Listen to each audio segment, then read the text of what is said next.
Assalamualaikum warahmatullahi wabarakatuh. Perkenalkan, nama aku Yustia Cendiki Aisyawati, salah satu mahasiswi dari Universitas Bakti Tunasusada dengan jurusan Analis Kesehatan. Dan di sini saya akan mereview mengenai mata kuliah toksikologi klinik dengan materi analisis racun.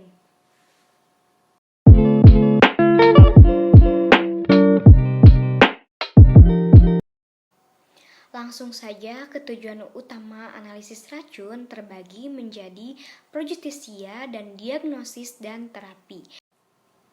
Selain itu, kita juga akan membahas mengenai proses analisis racun yang terbagi menjadi dua. Yang pertama ada analisis pendahuluan atau penapisan, dan yang kedua ada analisis lanjutan atau determinasi.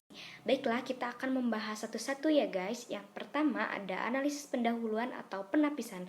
Nah, terbagi lagi menjadi yang pertama ada analisis kualitatif yang dapat berupa tes atau warna terhadap materi biologi seperti darah, urin, dan kemudian ada juga metode imunokimia atau disebut juga dengan immunoassay.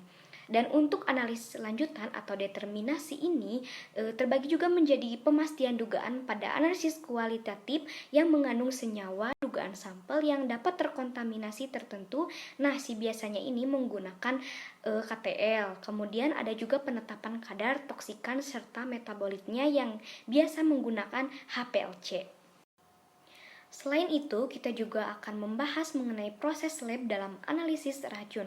Nah, proses lab dalam analisis racun ini terbagi menjadi 3 bagian. Yang pertama ada pre-analitik, kemudian ada analitik, dan post-analitik. Kita bahas ya satu persatu. Yang pertama ada pre-analitik yang terdapat jumlah sampel mencukupi, kemudian wadah inert dan transportasi yang aman.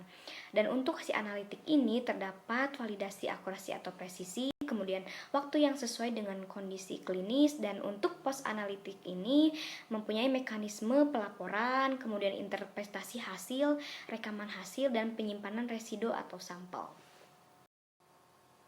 Dan untuk pengambilan sampel ini dilakukan oleh orang yang berwenang seperti dokter, dan dilihat juga secara kesediaannya, data sampelnya, dan dugaan awal.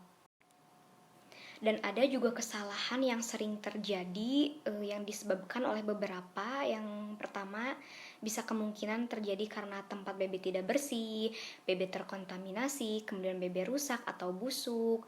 Dan untuk isi label ini perlu kalian pahami dan perlu kalian tahu, bisa diperhatikan, yaitu yang pertama identifikasi korban, kemudian bahan pengawet yang dipakai, pembungkusan atau penyegelan, tanda tangan atau nama terang, terus cap stempel dinas atau segel dinas, kemudian tempat saat pengambilan bahan, dan terakhir yaitu jenis dan jumlah bahan pemeriksaan. Cukup sekian dari saya, semoga ilmunya bermanfaat untuk kita semua. Jika ada kesalahan dan jika ada kekurangan, mohon dimaklumi dan dimaafkan. Terima kasih.